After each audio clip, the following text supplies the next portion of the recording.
India ગઠબંધનના આમ આદમી પાર્ટીના ઉમેદવાર ચેતર વસાવાએ બે પત્ની સાથે આવી ઉમેદવારી કરી હતી। ભરૂચ લોકસભાની ચૂંટણીમાં ધીરે ધીરે માહોલ જામી રહ્યો છે, ત્યારે ગત રોજ ઇન્ડિયા ગઠબંધનના આમ આદમી પાર્ટીના ઉમેદવાર ચેતર વસાવાએ 72 વર્ષના ઇતિહાસમાં પહેલી વખત કોઈ શાસક પક્ષ સામે વિપક્ષની ઝંઝાવાતી પ્રચાર સાથે હોસ્ટેલ ગ્રાઉન્ડથી ડીજે સાથે જન આશીર્વાદ યાત્રા કાઢી હતી।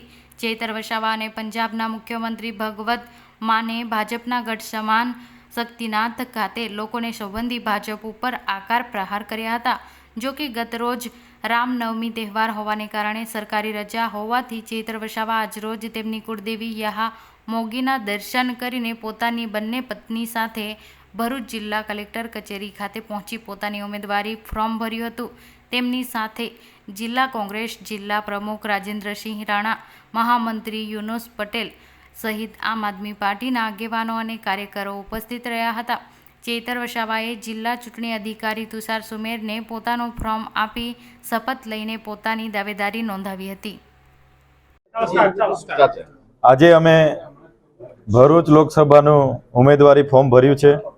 તમે જોયું હશે, ભરૂચમાં ઇન્ડિયા ગઠબંધનની ઐતિહાસિક રેલી થઈ।